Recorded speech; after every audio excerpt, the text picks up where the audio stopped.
Greetings and welcome to Science Meets Vedanta, a space devoted to exploring the foundational teachings of Vedanta while revealing the fascinating intersections between modern science and ancient wisdom. My name is Jayant and I am the author of the book Science Meets Vedanta. Each week, drawing inspiration from my book, we'll explore a variety of topics designed to enhance your understanding of Vedanta's core ideas. Together, we'll also investigate scientific principles and discover how Vedanta's timeless wisdom can shed new light on them. Join us as we set out on this enlightening journey. In this episode, we will discuss the difference between Brahman and Ishvara. Brahman and Ishvara are often used interchangeably, but are they truly the same? While their fundamental essence is identical, both rooted in awareness, the underlying reality of everything, their functions and modes of operation differ. Vedanta explains this distinction in the following way. 1. Nirguna Brahman, Brahman without any qualities or attributes. 2. Saguna, Brahman or Ishvara, Brahman endowed with qualities and attributes is Ishvara. This discussion explores the relationship between Nirguna Brahman or Brahman and Saguna Brahman or Ishvara, focusing on how awareness forms their shared core nature. We will examine how Brahman, devoid of attributes, transforms into Ishvara, who possesses distinct qualities and attributes. Additionally, we aim to understand what those qualities and attributes of Ishvara are and how they shape its role in the universe. 1. Nirguna Brahman, the non-dual self-awareness.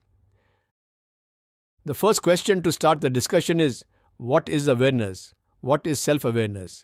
Awareness is the innermost core of any living being. It is like an awareness bulb shining within our inner core. If any object, it could be an image, sound, touch, or feeling, comes in the presence of this bulb of awareness, you will be aware of that experience. Here are some examples of awareness that we experience daily.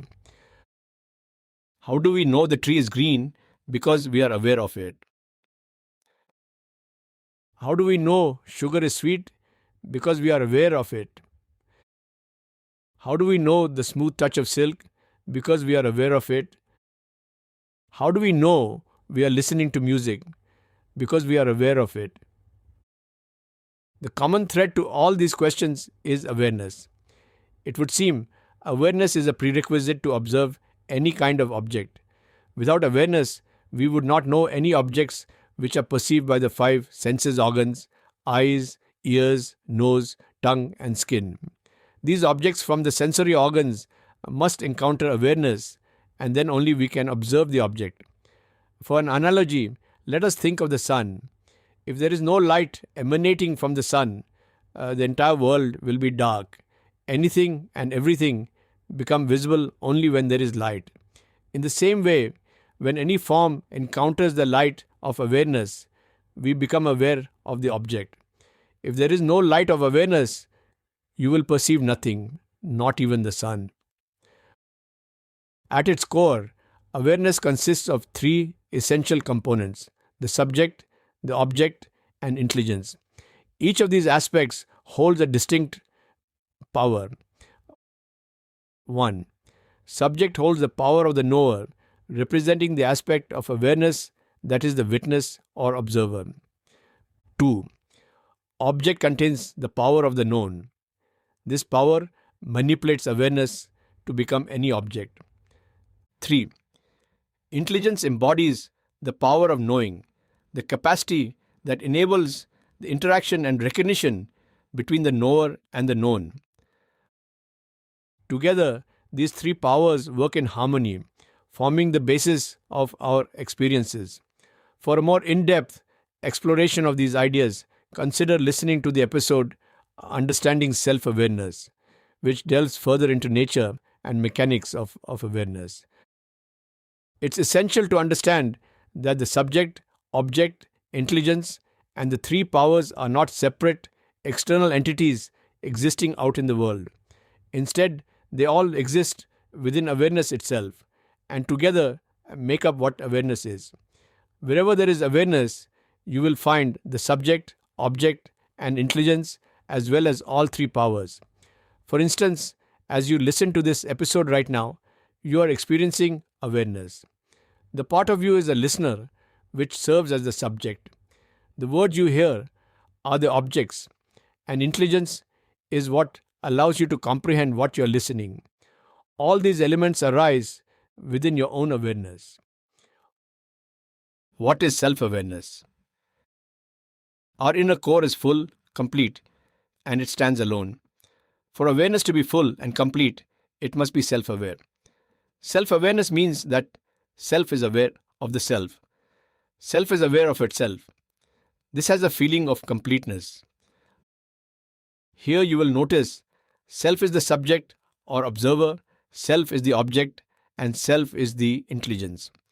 This is not easy to grasp, but you can imagine an entity where both subject and object are the same. There is no separation between the subject and object. Even the power of the knower is the same as power of the known. Since subject with the power of knower and objects with the power of known is one homogeneous entity, it must have no attributes and it has no qualities. There is only one entity which is non-dual. This complete self-standing self-awareness is our inner core. It is not dependent on anything else, and it generates its own light of awareness. Nothing affects self-awareness. It is independent of everything.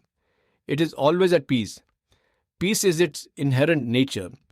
Because self-awareness does not do anything, all the powers of awareness are lying dormant within self-awareness. Brahman is the name given to this inner core of self-awareness. 2. Maya and Ishvara, the reflected awareness. If our essential nature is self-awareness, why aren't we conscious of it? Why don't we feel it directly? The reason is simple. We are unaware of our innermost core because ignorance acts as a veil, obscuring self-awareness. When we lose sight of who we truly are, ignorance arises and hides our inner core, much like a curtain covering awareness. By now it's clear that self-awareness itself doesn't do anything. It simply shines awareness continuously. When ignorance covers self-awareness, that shining awareness is reflected in the ignorance. Think of ignorance as a mirror. When light of awareness is mirrored in it, we get what's called reflected awareness. Just as the sun reflected in a mirror gives us both the original sun and the reflected sun, we have Brahman, the non-dual self-awareness, and reflected awareness. This reflected awareness is known as Ishvara. 1. It's unusual but true. Our ignorance is the root cause of Ishvara or reflected awareness. Without ignorance, there would be no reflection and therefore no Ishvara. The only thing left would be Brahman, the self-luminous, so self-awareness. In effect, Ishvara arises solely because of our ignorance. 2. Even if reflected awareness exists, Brahman, the non-dual self-awareness, remains untouched. It continues to shine awareness regardless of whether ignorance is present or absent. Much like the sun shines whether it's cloudy or nighttime, nothing can diminish the light of the sun, just as nothing can the light of awareness. 3. It's important to understand that ignorance does not affect reflected awareness itself. Reflected awareness remains pure and unchanged, even though this might seem counterintuitive. One might expect ignorance to taint reflected awareness, but Ishvara is inherently pure and limitless. To clarify, imagine pouring water into a red bottle. The water appears red, but in reality, its color remains unchanged. Similarly, ignorance cannot affect the purity of reflected awareness. Ishvara remains untouched. We have established that self-awareness is non-dual, meaning self is both subject and object. Unfortunately, due to ignorance, we forget this unity and experience a separation. The subject appears in here and the object out there. This simple act of forgetting gives ignorance the power to transform non duality into duality, creating this split. When duality happens, the power of the knower, the power of the known, and the power of knowing split and become active within Ishvara. According to Vedanta, Maya Shakti is the force behind creation and the intelligence governing the universe.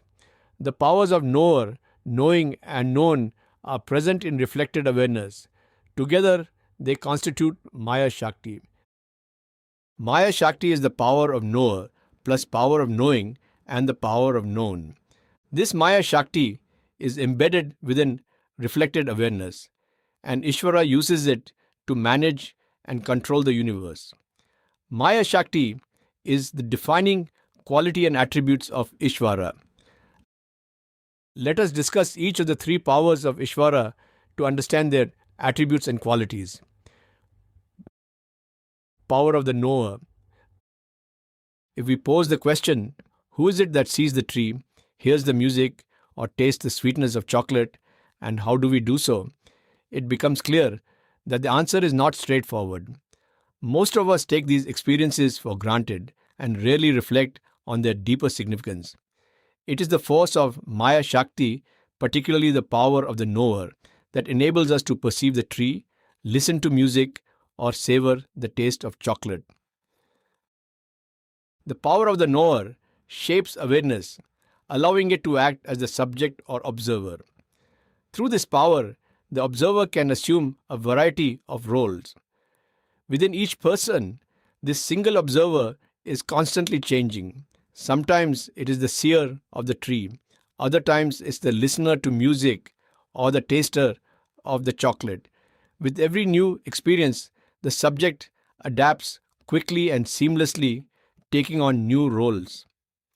The extraordinary flexibility of the subject is made possible by the power of the knower, which manipulates awareness to shift between different perspectives.